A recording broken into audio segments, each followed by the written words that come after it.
question I got asked more than any other is about money. How do I manifest more of it? Why isn't it working for me? And it makes total sense.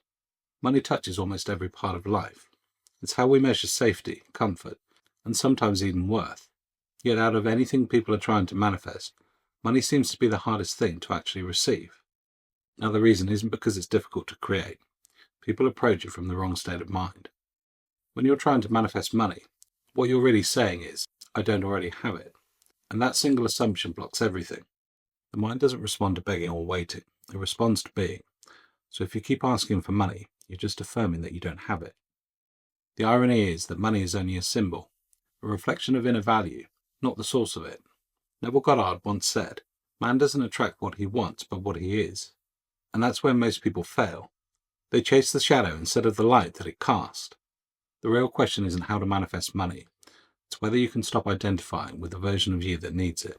Because until you do, you'll keep manifesting the experience of needing it. Now, to understand why manifesting money rarely works, you have to see what money is and what it isn't. See, money isn't real in the way that people think that it is. It's not gold or paper or digital numbers. It's an agreement, a collective symbol representing trust, energy, and exchange. It's an illusion that only works because everyone believes in it. Joseph Murphy once wrote that money is congealed faith. The faith you have in yourself, your ideas, and your creative ability becomes materialized through the symbol we call money. So when you look at a $100 bill, what you're really looking at is belief made visible. But here's where people trip themselves up. They worship the symbol rather than the substance. They look at money as the source of security, freedom, and possibility, when those are actually states of mind. The moment you make money your God, you step out of alignment with the true source of creation, which is consciousness itself. Neville often described money as the shadow of consciousness. You don't chase your shadow to change its shape. You move your body. Now the same applies here. You don't manifest by trying to force the outside world. You change the inner course that projects it. That's why so many people can use affirmations, visualizations, or vision boards and still see nothing, because they're still doing it from the mindset of lack, from a state that says, I'm doing this because I don't have it yet, and that energy can only reproduce itself. So most people fail at manifesting money because they start from the point that they need it. They might tell themselves they're being positive, repeating I am rich, I am wealthy, but deep down they're terrified of bills, debt, and uncertainty. So the subconscious reads their vibration as fear, not abundance. People also fail because they try to manifest the means and not the end. They don't really want money, they want what they think money will give them. Freedom, safety, peace of mind. But instead of assuming those feelings directly, they fixate on the middleman. That's a fundamental misunderstanding. The universe doesn't respond to numbers, it responds to states. If you're in a state of freedom, money must appear as a reflection of that. But if you're in a state of wanting, the experience that appears is wanting.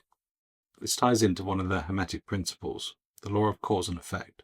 You can't change an effect by manipulating other effects. You have to rise to the level of cause, the mind. When you say I need money, you're placing cause outside of yourself. But when you say I am abundance, and money flows as an expression of that, you're bringing the cause back to where it belongs, consciousness. The shift you have to make is to stop thinking about money and start thinking from abundance. So at a certain point, you have to move beyond the idea of manifesting money completely, because the moment you forget about money, you stop chasing the symbol and you start embodying the substance. What you truly want isn't paper, it's the feeling that paper represents. Maybe it's freedom, the ability to move through life without restriction. Maybe it's power, the confidence to make choices without fear. Maybe it's peace, the sense that everything is taken care of.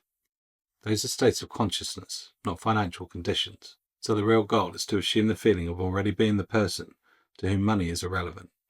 Someone who knows that life naturally supports them. That energy draws resources magnetically, not through effort but through resonance. Neville described it perfectly when he said, live as though you are already the man you want to be, and you shall become it. You see, you don't need to know how the money will come. You only need to persist in the assumption that everything you require is already yours. Imagine this. Instead of visualizing stacks of cash, visualize the experience that implies wealth. Booking the trip, upgrading your home, giving freely, paying easily. Don't see yourself counting money. See yourself as being the kind of person for whom money simply appears when needed. The one who has no concept of money still lives richly. They've transcended the illusion entirely, because abundance isn't something you get, it's something that you remember that you are. So how do we actually do this? How do we forget about money in a world that revolves around it? Well, here's a simple process you can practice daily. Step number 1, recognize the illusion. So each time you think about money, just stop and remind yourself that it's only a symbol of energy, not the source. When you see it as a reflection of your inner state, you detach from the collective fear and urgency around it. This single shift weakens the spell of dependency and helps to remind you that consciousness, not the economy, determines your supply. Step number 2, identify the feeling behind the desire. So here, ask yourself, what do you believe the money will give you? Is it freedom, peace, or security? Define it clearly, because that emotion is the real goal.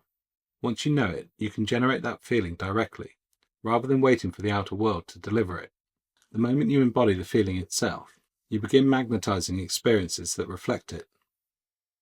Step number 3, assume the state directly. So here, close your eyes and imagine already having the thing that money represents.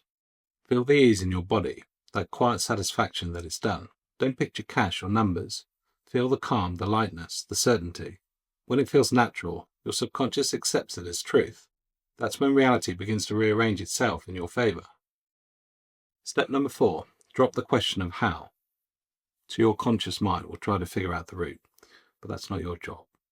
Consciousness organizes the detail far better than logic ever could. Each time your mind asks how, remind yourself it's already handled. The less you interfere, the faster things align. Detachment is not indifference. It's trust in the unseen order working perfectly. Step number 5, live as if. So here, move through your day from that state. A secure person doesn't constantly check their balance. They give freely, think clearly, and act from abundance. Embody that energy. When your inner world stabilizes, money and opportunity begin flowing towards you naturally. When you live this way, money loses its grip. You'll notice synchronicities, ideas, gifts, opportunities, because your frequency no longer pushes them away. And here's where you discover the paradox. You attract money the moment you stop caring about it. So for me, real abundance began the moment I stopped trying to make money and started living in the assumption that I was already supported by life itself. The less I thought about money, the more it seemed to appear, and in ways I could never have predicted. And it made me realize that money doesn't manifest money, consciousness does. When you chase symbols, you live as a beggar, but when you embody the cause, you live as the creator. You see, the moment you stop needing it, that's the moment it starts to fight you. Thank you for being here. Let me know how you get on with these practices. And as always, I look forward to seeing you on the next video. Bye for now.